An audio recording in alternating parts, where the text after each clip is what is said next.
Have you ever rented a power tool for a weekend project? Or maybe grabbed a rental car for a trip?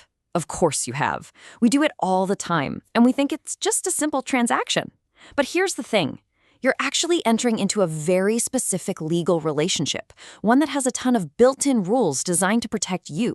So today, we're going to pull back the curtain on all that intimidating fine print to see what you're really owed. All right, so here's our game plan. We'll kick things off with a super common rental scenario. Then we'll dive into what the lender, the shop, actually has to do for you. From there, we'll get into the tricky stuff, that fine print, and see how courts actually pick it apart.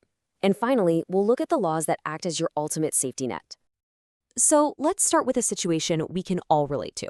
We're going to follow a guy. Let's call him Alex. Alex needs a pressure washer for the weekend to clean his deck. Simple, right? He heads down to the local shop to rent one. Seems totally straightforward. But as you're about to see, there's a whole lot going on legally just beneath the surface. So, I gotta ask you, have you done this? Rented a tool, a car, maybe even a tux for a wedding? If you've nodded yes, then you've entered into what the law calls availment. Now, I know it sounds like some dusty old legal term, but it's really just the official name for when you temporarily take possession of someone else's stuff. And that simple act, it creates a special relationship with its own set of rules. All availment means is that the physical possession of some property moves from one person, we call them the bailor, to another person, the bailee. It's the legal framework for pretty much everything, from checking your coat at a restaurant to renting a moving truck for the day. Okay, so to keep things really clear, let's name our players. The bailor is the one who owns the goods. In our story, that's the rental shop. The bailee is the person who gets the goods. So that's Alex, or you in this situation. It's that simple. Bailor owns it, bailee borrows it. Got it? Good. All right, now let's get to the good stuff. Just because this legal relationship, this bailment exists, the rental shop, our bailor, automatically has certain responsibilities to Alex. And these aren't just, good customer service tips. These are actual legal duties. So what does the shop have to do? Well, first, they gotta actually give Alex the pressure washer. Duh, right? They also can't just show up halfway through the weekend and take it back. And they definitely have to give him a heads up if the machine is dangerous. But here it is, the most important duty of all. They have to make sure the equipment is fit for its purpose. In plain English, the pressure washer actually has to work like a pressure washer. And here's where it gets messy. We've all been there. Someone hands you a clipboard with a giant wall of tiny, tiny text and just says, sign at the bottom. This, my friends, is the fine print problem. You're in a hurry, right? You just want to get home and start your project, so you sign it.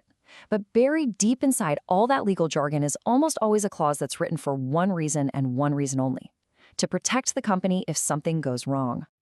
And here's a classic example of what one of those looks like.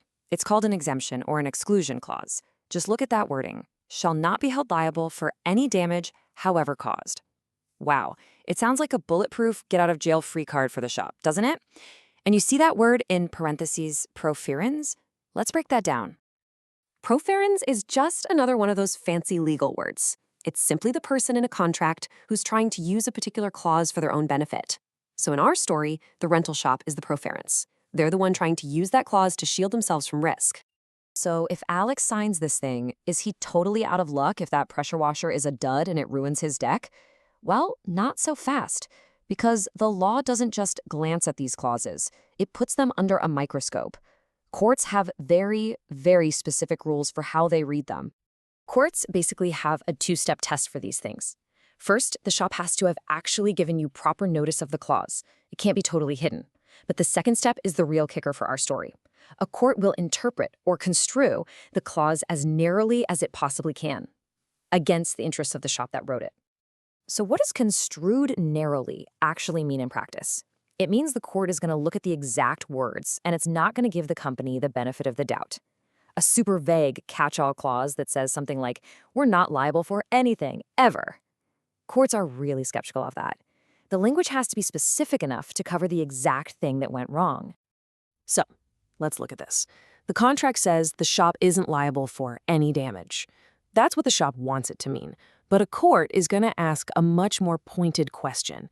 It's going to ask, okay, but does this wording explicitly excuse the shop from its most basic duty to provide a machine that actually works? And a lot of the time, the answer is no. That general phrase isn't wide enough to cover that very specific failure. But wait, it doesn't even stop there. Beyond how a court might read the contract, there's another, even more powerful layer of protection for people like Alex. This is where the law itself just steps into the ring and has the final say, no matter what the contract says. See, in many places around the world, there are laws that give consumers fundamental rights that you simply cannot sign away. A fantastic example of this comes from our source material, which points to some really strong consumer protection laws down in Australia. The specific law they highlight is the Trade Practices Act of 1974, and Sections 68 and 68A are the real power players here. They basically say that companies are not allowed to use these sneaky fine print clauses to get out of their most basic responsibilities to consumers. So what's the bottom line here? It's that consumer contracts have special protections baked right in. Those really important duties, like providing something that actually works, usually can't be wiped away by some clause in the fine print. The law pretty much creates a safety net, a baseline of quality that a contract just can't touch. Which brings us all the way back to our big question.